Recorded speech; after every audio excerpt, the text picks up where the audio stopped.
नमस्कार, आपके साथ मैं हूं गौरव अग्रवाल। इंतकाम की आग किसके सीने में इस वक्त जल रही है ये मैं बताऊंगा आपको, लेकिन पहले देखिए ये बड़ी खबर।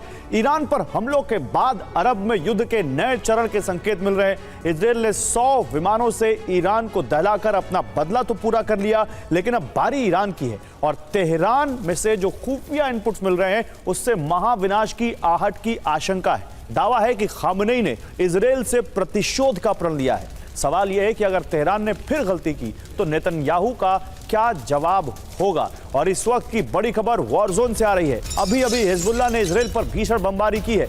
इजरायल के शहर पर 75 रॉकेट हमला। हिजबुल्लाह के हमले में कई इजरायली नागरिक घायल हो गए।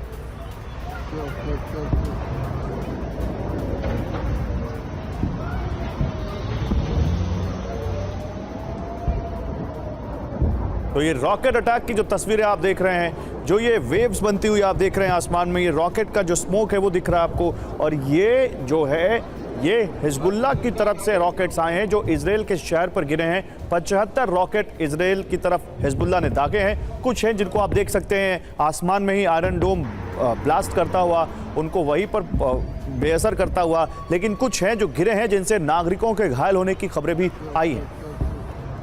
एक और बड़ी खबर है, रॉकेट इजरायली पुलिस थाने पर गिरा, यह जानकारी सामने आ रही है। हिजबुल्लाह का रॉकेट इजरायल के एक पुलिस स्टेशन पर गिरा। रॉकेट गिरने के बाद पुलिस थाने की इमारत को नुकसान पहुंचा। 6 इजरायली सैनिकों के घायल होने की खबर है।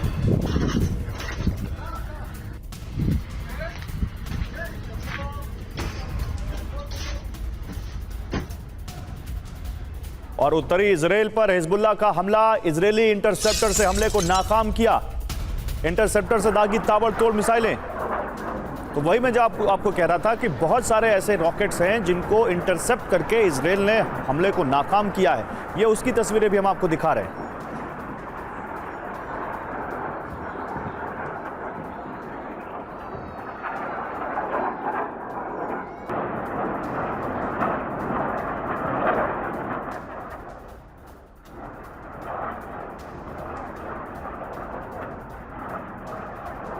तो दो खबरें, एक रॉकेट जो हिजबुल्लाह ने दागा वो इजरायल के एक पुलिस स्टेशन पर गिरा। दूसरा, जो रॉकेट हिजबुल्लाह ने दागे उनको इजरायल ने इंटरसेप्ट किया। ये देखिए रॉकेट की तस्वीरें, ये तस्वीरें देखिए जब रॉकेट आ रहे थे उस वक्त की तस्वीरें हम आपको दिखा रहे हैं। इन रॉकेट्स को इजरायल के इंटरसेप्टर्स ने इंटरसेप्ट करके आसमान में ही फोड़ दिया, लेकिन कुछ रॉकेट गिरे हैं। ऐसे एक पुलिस स्टेशन पर गिरा है एक रॉकेट, इजरायल के पुलिस स्टेशन पर हिजबुल्लाह का रॉकेट गिरा।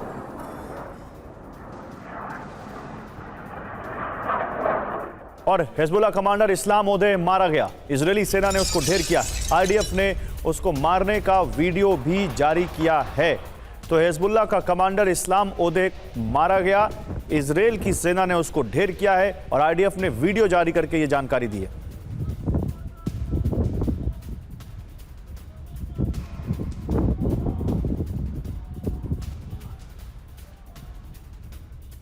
इजरायल के तेल अवीव में एक संदिग्ध आतंकी हमला, ये बड़ी खबर है आज की।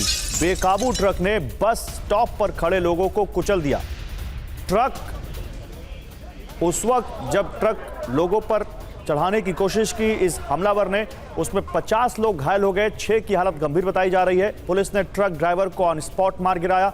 इजरायली सैन्य बेस के नजदीक यह हमला हुआ तेल अवीव में।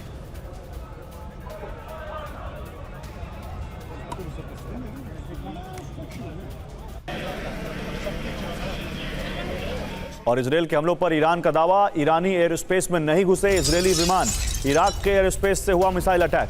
आपको याद होगा जो इजरायल ने ईरान पर अटैक किया कल रात, उसके बारे में यह दावा कर रहा है ईरान कि हमारे एयर स्पेस में तो इजरायल के जेट आई नहीं। ईरान की सेना के चीफ ऑफ स्टाफ का बयान है, इराक के एयर स्पेस में ईरान से 100 किलोमीटर दूर से यह हमला किया गया। तो बड़ा हमला, अब नुकसान कितना हुआ ये समझिए, कितना बारूदी है ये घमासान ये समझिए। क्या है ये पूरा मामला, दावा क्या है? ईरान के एरोस्पेस में नहीं घुस पाए इजरायल के विमान, ये दावा ईरान की तरफ से आया है। 100 किलोमीटर दूर से ईरान पर बैलिस्टिक मिसाइलें दागी गई। इजरायल के हवाई हमलों से ज्यादा नुकसान नहीं हुआ। सीमा पर तैनात कुछ रडार सिस्टम को नुकसान पहुंचा है। एयर डिफेंस सिस्टम से ज्यादातर मिसाइलें नष्ट की, ये चीफ ऑफ स्टाफ ईरानी सेना का दावा है। इसके अलावा इजरायल ने क्या कहा है, ईरान की मिसाइल यूनिट पर हमला किया। ईरान के एयर डिफेंस सिस्टम को टारगेट किया, ड्रोन यूनिट पर मिसाइल दाग कर नष्ट की, यह दावा किया है उन्होंने। मेजर जनरल संजय सोय हैं एज डिफेंस एक्सपर्ट हमारे साथ, कर्नल शैलेंद्र सिंह है रक्षा विश्लेषक के तौर पर हमें ज्वाइन कर रहे हैं। दोनों के दावे अलग अलग हैं जनरल सोय, लेकिन किसके दावे में दम नजर आता है? ईरान क्यों कहेगा कि भाई हम नहीं रोक पाए इजराइल के फाइटर जेट्स को, हमारी एयर स्पेस में घुस के हमारे ही बहुत सारी जो इमारतें, हमारे जो फैसिलिटीज हैं उन पर हमला किया? तो आपको इजराइल का दावा ज्यादा सही दिखता है या ईरान का दावा? देखिए, यहाँ पर दोनों ही, ये परसेप्शन वॉर चल रहा है, साइकोलॉजिकल वॉर चल रहा है और अपनी अपनी जनता को खुश करने की लड़ाई चल रही है कि इजराइल कह रहा है कि हाँ हमने बड़ा तगड़ा हमला कर दिया, इनके एयर डिफेंस सिस्टम को बर्बाद कर, मिसाइल बनाने वाली फैक्ट्रियों को बर्बाद कर दिया, उनके जो मिसाइल लॉन्च साइट्स हैं उनको डिस्ट्रॉय कर दिया, IRGC की बेसिस पर हमला कर दिया, क्योंकि इन्होंने करना था 1 अक्टूबर को, और अगर हमला किया नहीं करते तो यहाँ नेतन्याहू की बेइज्जती हो रही थी कि आप क्या कर रहे हो, आपने क्या किया अभी तक। और ईरान जो है यहाँ पर कह रहा है कि देखो कुछ भी नहीं कर पाए, हमारे अंदर भी नहीं घुसे, डर के बाहर रह गए, बाहर से उन्होंने फायर कर दिया और 2 पहले बचाया था, 4 सोल्जर मारे गए और कोई नुकसान नहीं हुआ, हमारे एयर डिफेंस ने उनका सब बर्बाद कर दिया। तो यहाँ पर एक तरह से मुझे लग रहा है फेस सेविंग वाली बात हो रही है।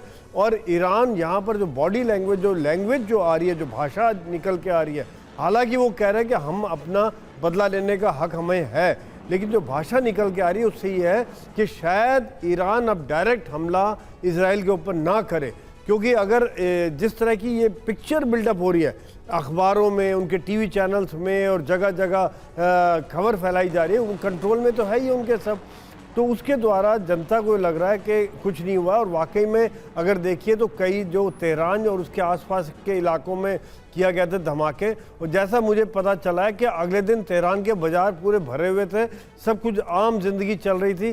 4-5 घंटे के बाद एक फ्लाइट्स भी शुरू हो गई थी, कुछ फ्लाइट्स चालू हो गई थी।